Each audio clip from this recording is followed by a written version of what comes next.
नमस्कार, स्वागत है आप सभी का। खबरें अभी तक देख रहे हैं आप और मैं हूं आपके साथ नासिर कुरैशी। देश की आवाज, आपका पसंदीदा प्रोग्राम। और बजट से जुड़ा सवाल है, महंगाई से जुड़ा सवाल है। दर्शकों की तरफ से कहा जा रहा था कि महंगाई पर भी हम अपनी राय रखना चाहते हैं, तो उससे जुड़ा हुआ भी सवाल है। तो जो भी आपके जहन में आज और बजट से उम्मीदों को लेकर भी ये सवाल है। और सवाल ये भी है कि क्या आपको ऐसा लगता है कि इस बजट में जो पेश होने वाला है, इसमें चुनाव का भी कुछ रंग दिखाई देगा? कुछ चुनाव को लेकर भी जो जिन राज्यों में चुनाव है वहां पर कुछ स्पेशल नजर रखी जाएगी, कुछ वहां पर अलग से कुछ बेहतर किया जाएगा, वहां के लिए उनको ज़्यादा फोकस किया जाएगा जिन राज्यों में चुनाव है, या उस हिसाब से चीज़ों को फोकस किया जाएगा। जो भी आपके जहन में हो उससे आप अपनी राय रख सकते हैं।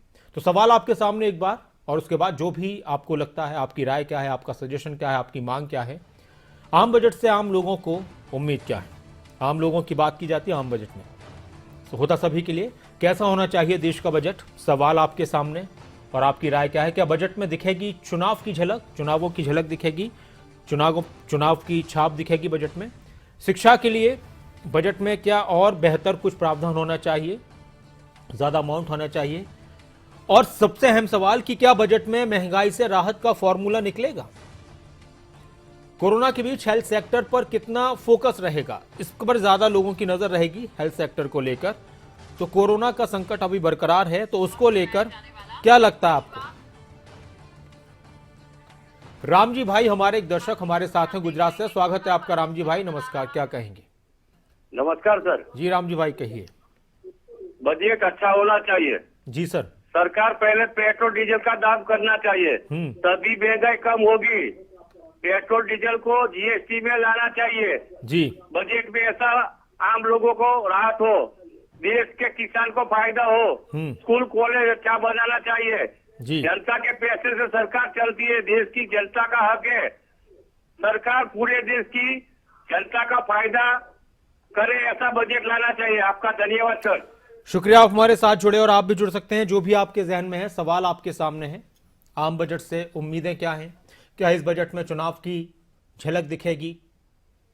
क्या महंगाई से निपटने का कोई फॉर्मूला होगा? क्या महंगाई कम करने की तरफ ये बजट लेकर जाएगा लोगों का जहन?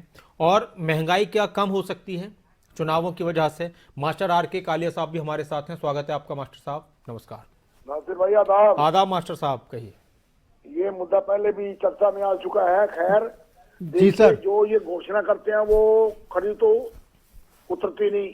जी मास्टर साहब, आज मैं आपको बता दूं कि इसलिए हम लेकर आए कि कल हम अपने प्रोग्राम में बात कर रहे थे, तो लोगों ने कहा कि बजट पर महंगाई पर बात करें, तो स्पेशली खासतौर से महंगाई कम करने की क्या कोशिश हो सकती है? जी देखो, होनी तो चाहिए। मैंने तो कल भी अर्ज किया था, महंगाई पर रोक लगनी चाहिए। और मैं ये भी कहूंगा, जितने भी सरकारी समारोह होते हैं, सरकारी समारोह पर जो फंक्शनों पर इनके जो खर्चा होता है, उस पर भी रोक लगे। जी सर। वो भी बहुत बड़ी एक, देखिए, बहुत भारी चिंता की बात है। वो देश का पैसा है, हमारा खजाना है, हमारा पैसा है, वो उस पर रोक लगनी चाहिए। जितने भी सरकारी समागम होते हैं, सरकारी समारोह होते हैं।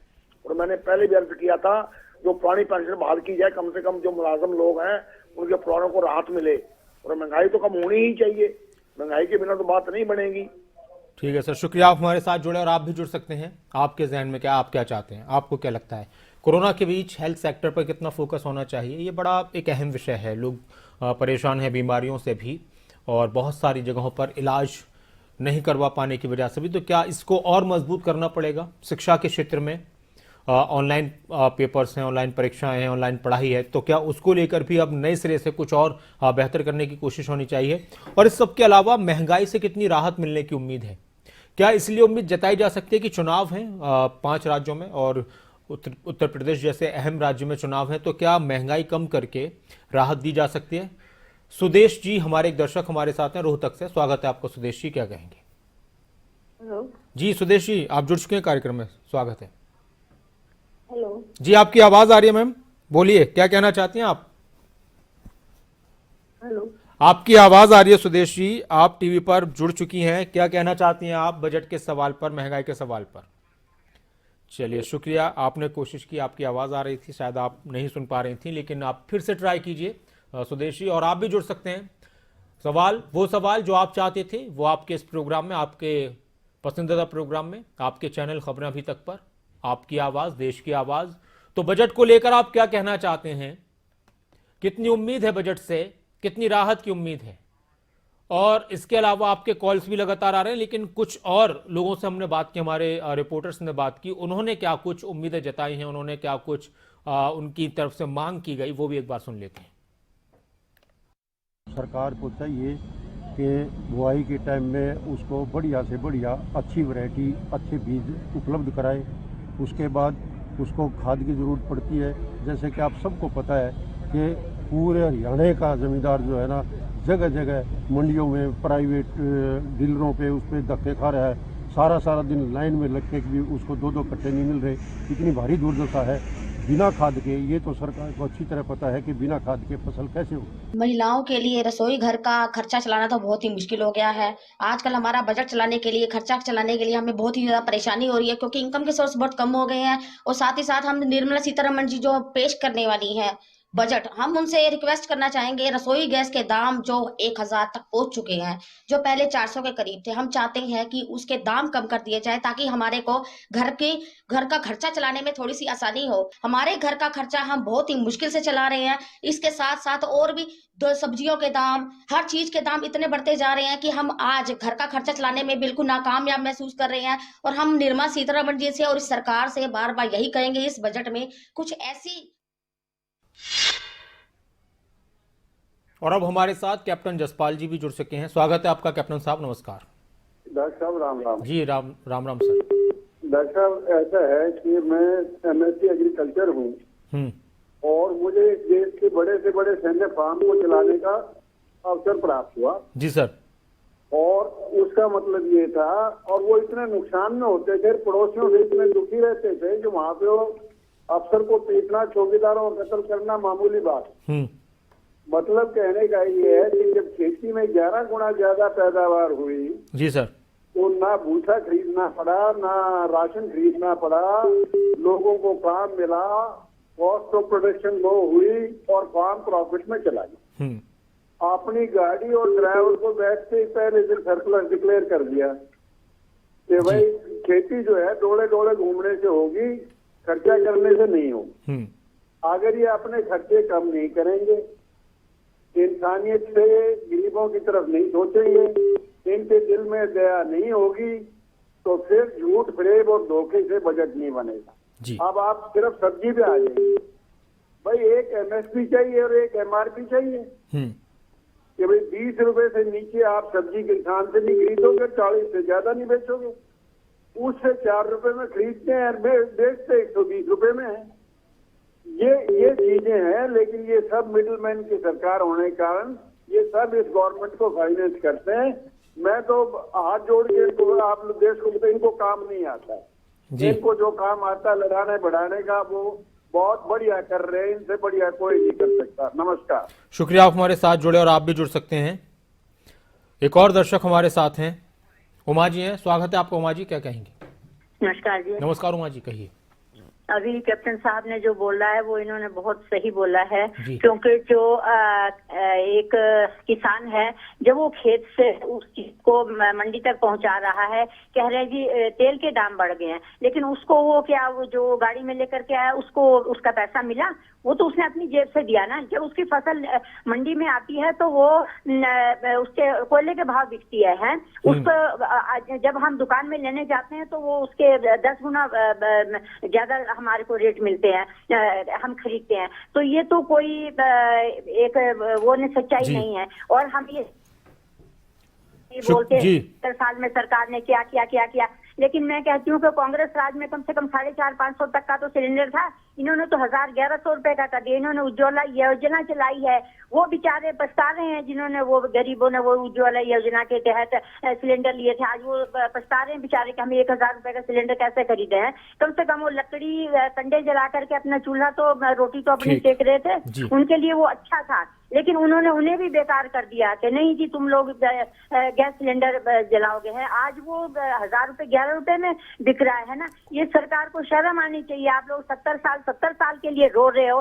लेकिन मैं कहती हूँ कि वो 70 साल पिछले वो अच्छे थे, हैं, क्योंकि उसमें इतनी महंगाई नहीं थी, है ना। लेकिन जब से ये बीजेपी आई है, इन्होंने इतनी महंगाई कर दी है कि जो पब्लिक है, आम पब्लिक है, जो बेचारा गरीब है, वो तो पिस गया है, वो तो बिल्कुल बेचारा गरीब का गरीब हो गया है। शुक्रिया। तो ये जी मैम। आपसे निवेदन है कि कम से कम इतना तो इन लोगों के कानों में पहुंचाओ कि बस अब बस मैम कर पहुंच दो। रही है मैम। उमा जी, जनता की आवाज़ पहुंचती है जिम्मेदार लोगों के कानों में। अब वो अलग बात है कि वो उसको कितना संजीदगी से लेते हैं। और महंगाई से हर कोई परेशान है। सामान तो सभी के सामने आना है, सब्जी सभी को खानी है, खाने पीने का सामान सभी को खरीदना है, चाहे कोई सरकार से जुड़े हुए लोग हों, चाहे विपक्ष से जुड़े हुए लोग हों, चाहे आम आदमी हो, वो सब तक पता चलता है कि महंगाई है। तो महंगाई कम होनी चाहिए, जनता ये मांग करती है और होनी चाहिए, इसमें कोई शक नहीं है, क्योंकि लोगों को बड़ी राहत इससे ही मिल जाएगी। कुलदीप जी भी हमारे एक और दर्शक हमारे साथ हैं। स्वागत है आपका कुलदीप जी, क्या कहेंगे? नमस्ते जी। नमस्कार कुलदीप जी, कहिए। मैं बजट के बारे में ये बोलना चाहूंगा, बजट जो सबके हित का होना चाहिए। जी सर। छात्रों को भी ये राहत दी जानी, किसानों को राहत दी जानी चाहिए, स्वास्थ्य के प्रति जो उसमें उल्लेख होना चाहिए, और इसके अलावा शिक्षा का उसमें होना चाहिए, बिजली पानी और महंगाई के बारे में जो इसमें जो खास चर्चा होनी चाहिए। और इसके अलावा बजट ऐसा हो कि सब लोग उसकी प्रशंसा करें, ना कि क्रिटिसाइज करें। धन्यवाद जी। शुक्रिया, आप हमारे साथ जुड़े। बलदेव जी हमारे साथ हैं, स्वागत है आपका बलदेव जी, क्या कहेंगे आप? नमस्कार। नमस्कार बलदेव जी, कहिए। इसके बारे में कहना चाहूंगा जी, कर्मचारियों को तो पुरानी पेंशन लागू होनी चाहिए कर्मचारियों के लिए जी। और किसानों के लिए इनकी जो फसल खराब हो जाती है उसके ऊपर इनको तर्क संगत वो देना चाहिए मुआवजा, और एट ए टाइम देना चाहिए। 3-3 साल देते नहीं, क्या फायदा उस चीज का। और किसानों की मांग है भी MSP, वो इनकी मांग माननी चाहिए, और इसमें इनके अलावा कुछ और इनको रियायत देनी चाहिए। भी मंडी में ये लाके कपास जैसे करते हैं, उसको फैक्ट्री जो है वो उसके उस पर नहीं करते, वो मंडी से जब वो उसमें ले जाते हैं कारखाने में, तो उसका जो पैसा है और वो एक दिन खड़ा रहता है किसान का ट्रैक्टर, उसका मुआवजा ये फैक्ट्री को इनको गवर्नमेंट को दिलवाना चाहिए उस किसान को। नहीं तो अपने आप जब उसने मंडी में लाके उसने कपास डाल दी तो उसके साधन से क्यों वहां जाए। कई जगह तो 4-5 किलोमीटर दूर कारखाने होते हैं। तो किसानों की सबसे पहले इसमें मांग होनी चाहिए, और इनकम टैक्स का दायरा जो है ये कम से कम 8 लाख फ्री होना चाहिए। शुक्रिया, आप हमारे साथ जुड़े बलदेव जी। और प्रेम जी एक दर्शक हमारे साथ हैं, स्वागत है आपका प्रेम जी, नमस्कार। नमस्कार सर जी कहिए।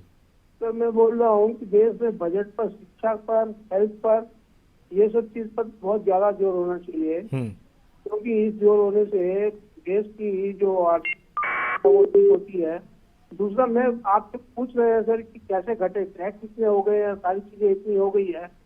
सबसे बड़ी चीज ये है कि माननीय लोग जितने भी बैठे हैं, इनकी सैलरी अगर 50% घटा दी जाए तो मेरी समझ में बहुत रियायत होगी, और इनको जो फ्री में चीजें मिलती है वो सब बंद कर दी जाए तो बहुत बचत होगी। जैसे चाइना ने अभी 25% अपने जो सरकारी आदमी है उनकी तनख्वाह घटा दी है। तो भारतवर्ष में तो ये प्रोटोकॉल के लिए उनके पीछे इतने आदमी, उनके घर में इतनी सुविधा, उनके घर में ये घटा के एक बार देखना चाहिए बजट में, और इसको कंपल्सन कर देना चाहिए। तो 1 साल इसके ऊपर में अमल किया जाए। अगर वो माननीय लोग तकलीफ में आते हैं तो बाद में उनकी तनख्वाह बढ़ा दी जाए, नहीं तो इनकी तनख्वाह आधी कर दी जाए। इनको जितनी फैसिलिटी मिलती है वो सब खत्म कर देनी चाहिए।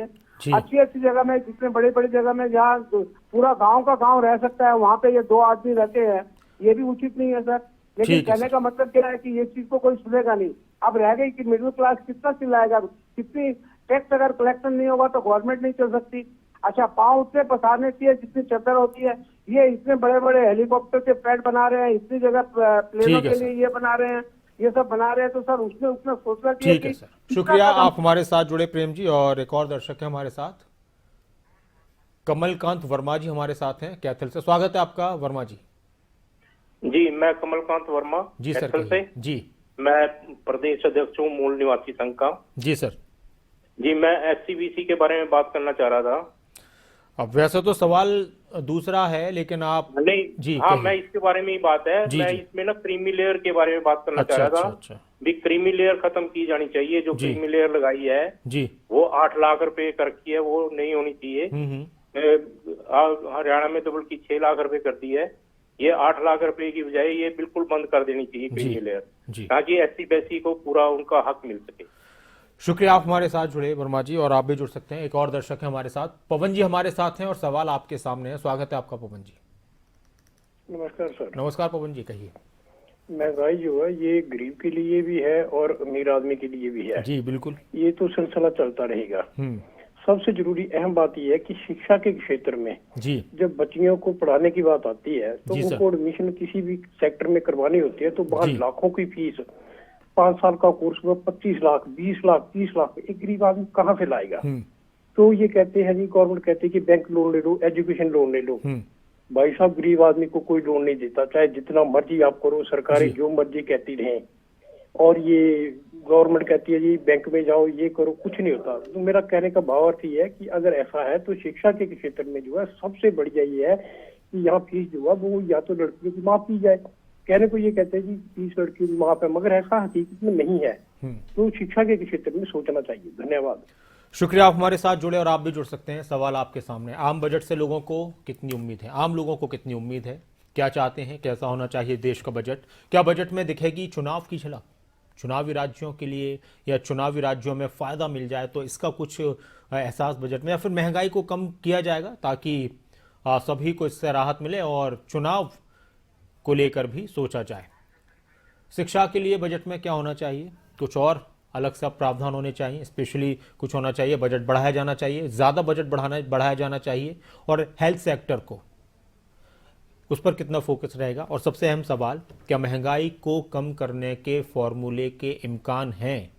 संभावना है कि हाँ, इस तरफ शायद अब बहुत संजीदगी से ध्यान दिया जाएगा, क्योंकि पूरे देश से महंगाई को लेकर आवाज़ें आ रही हैं और महंगाई बढ़ी है, इसको लेकर सभी कह भी रहे हैं, चाहे वो कोई भी हो। कुछ लोगों की और भी प्रतिक्रियाएं थी, वो भी एक बार सुन लेते हैं।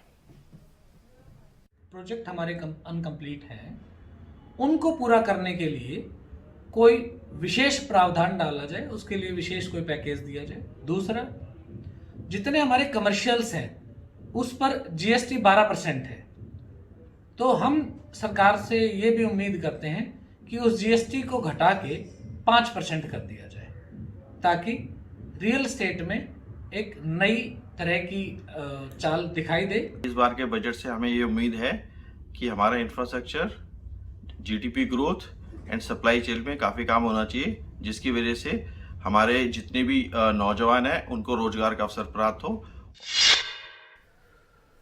और एक दर्शक है हमारे साथ अब फोन लाइन पर, रंजीत जी हैं पटना से। स्वागत है आपका रंजीत जी, क्या कहेंगे?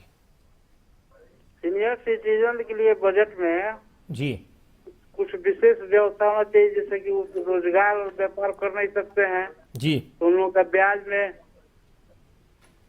में गुंजाइश होना चाहिए। अधिक ब्याज मिलेगा तभी ना वो बैठे बैठे अपना जीवन यापन कर पाएगा सीनियर सिटीजन जी। उन लोगों के सीनियर सिटीजन के लिए कोई छूट हो। शुक्रिया, आप हमारे साथ जुड़े और आप भी जुड़ सकते हैं। सवाल आपके सामने है, कोरोना के बीच हेल्थ सेक्टर पर कितना फोकस रहेगा? आम बजट से आपको उम्मीद क्या है? आम लोगों को उम्मीद क्या है? कैसा होना चाहिए देश का बजट आपके हिसाब से? हालांकि कहते तो हैं कि जनता के हिसाब से हमने बजट बनाया है, लेकिन क्या ऐसा हो पाता है? रामू जी हमारे साथ हैं, स्वागत है आपका। रामू जी, क्या कहेंगे? महंगाई बहुत बड़ा मुद्दा है जी सर। महंगाई पर जो है ये क्या कहते हैं, इसको लगाम लगानी चाहिए जी। एक 500 रुपया कमाने वाला भी वही महंगाई के राशन में पिसरा जा रहा है और 70,000 लेने वाला भी वही है, तो कम से कम महंगाई पर लगाम लगाओ। जी शुक्रिया, आप हमारे साथ जुड़े और आप भी जुड़ सकते हैं। सवाल आपके सामने है, जो भी आपके जहन में। क्या चुनावों का भी असर दिखेगा इस बजट पर? क्या लोगों को महंगाई से राहत मिलने की उम्मीद है? उम्मीद है तो किस तरह से उम्मीद है? और क्या महंगाई की वजह से लोगों का जो बजट है वो बिगड़ता रहा है? हमेशा महंगाई को लेकर बात होती है, और साथ ही शिक्षा हो, हेल्थ हो, स्वास्थ्य हो, ये जो सेक्टर हैं, यहाँ पर बजट का कितना हिस्सा खर्च होना चाहिए और क्यों होना चाहिए? लोग ये कहते हैं कि अगर सरकारें हमारी जिम्मेदारी ले लें, हमारी शिक्षा की और हमारे स्वास्थ्य की, कि बच्चे चाहे कितना पढ़ना चाहें, कैसे भी पढ़ना चाहें, उनको पढ़ाया जाएगा, और अगर किसी को चाहे कोई भी बीमारी हो जाए तो उसका अच्छे से अच्छा इलाज कराया जाएगा, उसकी जिम्मेदारी सरकार की है। तो लोग ये कहते हैं कि फिर हमें बहुत ज़्यादा सरकारों से उम्मीदें नहीं रहेंगी, फिर हम बाकी का सारे काम अपने आप खुद कर ही रहे हैं और कर लेंगे। लेकिन यहाँ पर आकर कई बार शिक्षा को लेकर, स्वास्थ्य को लेकर लोग टूट जाते हैं। और महंगाई जो बढ़ रही है खाने पीने की चीज़ों पर या और भी चीज़ों पर, तो उससे कितनी राहत मिलने की उम्मीद है? क्या चुनाव जो हो रहे हैं उसका असर इस बजट पर दिखेगा?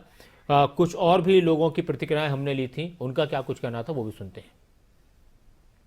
मैं बजट से यही उम्मीद करता हूं कि हमारी अब की बार ऑनलाइन क्लासों की सुविधा जैसे इंटरनेट इत्यादि लगाए जाए ताकि हम अपनी क्लास लगा सकें। अब की बार उम्मीद है, जैसे कोरोना में स्कूल बंद थे और बच्चों को पढ़ाई डिस्टर्बेंस हुई है, तो उनके लिए जैसे ऑनलाइन पढ़ाई कर रहे हैं, उनके लिए प्रॉपर सुविधा दी जाए स्कूलों की तरफ से।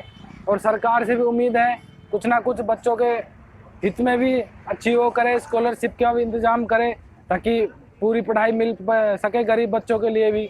इनकम टैक्स है उसकी छूट जो है वो कम से कम 10 लाख रुपया होनी चाहिए। 10 लाख से कम जो है टैक्स ना लगे, 10 लाख उसकी छूट होनी चाहिए। और दूसरा, लोन जो है, लोन की इस वक्त सुविधा तो है लेकिन उसकी ब्याज दरें जो हैं वो थोड़ी कम होनी चाहिए, क्योंकि महंगाई का टाइम है और लोगों के पास रोजगार नहीं है, इसलिए किस्तें निकालना भी काफ़ी मुश्किल होता है। एक पेट्रोल और डीजल पे जितनी मदद दे सकती है गवर्नमेंट, इस बजट में छूट दे सकती है या उसको जीएसटी में जोड़े, किसी भी तरीके से थोड़ा सा रिलीफ डीजल और पेट्रोल में भी मिलना चाहिए। और जनता जनार्दन तो रिलीफ ही चाहती है, जितना रिलीफ मिलेगा उतना ही स्वागत किया जाएगा।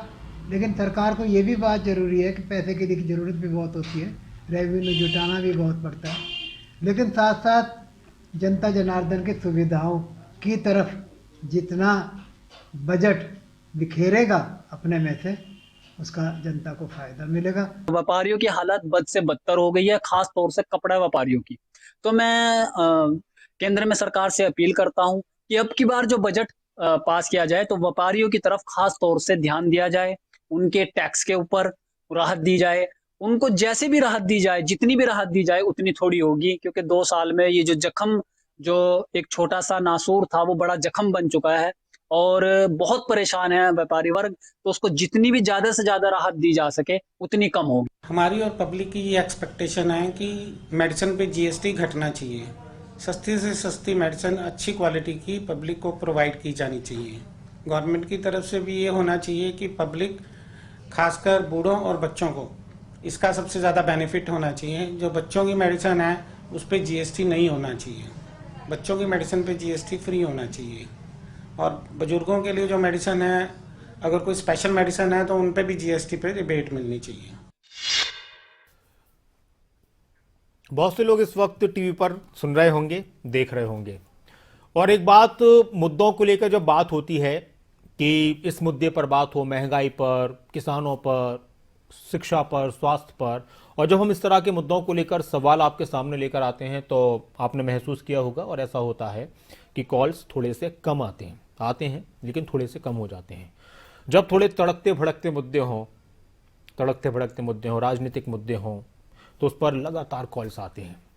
तो ये भी एक बड़ा फैक्टर है चैनल्स के लिए या और भी दर्शकों के लिए, कि अब यहाँ पर कन्फ्यूज़न ये होता है कि दर्शक जो देखना चाहते हैं चैनल वो दिखाते हैं, या फिर चैनल जो दिखा रहे हैं दर्शकों को वो देखना पड़ता है। लेकिन हाँ, जो भी चीज़ हो, आपका चैनल खबरें अभी तक आप जो देखना चाहते हैं वो दिखाने की कोशिश करते हैं। तमाम तरह की खबरें, चाहे वो इलेक्शन से जुड़ी हों, चाहे वो जनता के मुद्दों से जुड़ी हों, चाहे वो सरकारों और विपक्ष से जुड़ी हों, वो हम आपको दिखाते हैं। और जो खबर है वो आप तक पहुंचाते हैं, और जितना ज़रूरी है उस खबर का असर क्या होना चाहिए और क्या हो रहा है ये भी आप तक पहुंचाते हैं। ये हमारी जिम्मेदारी। अब बाकी आपसे जिस तरह से प्यार मिल रहा है वो मिलता रहे, उसके लिए आपका शुक्रिया। और इसके साथ ही आप इस प्रोग्राम को या दूसरे जो भी हमारे प्रोग्राम्स होते हैं आप दूसरे लोगों तक भी पहुंचाएं कि हाँ, इस तरह के भी प्रोग्राम्स हैं और ख़बरें अभी तक हैं, जो सिर्फ और सिर्फ जनता के लिए, जनता की बात करता है और उसी हिसाब से खबरें दिखाता है। बहुत शुक्रिया आप सभी का। आप बने रहें खबरें अभी तक के साथ। अपना ख्याल रखिए। नमस्कार।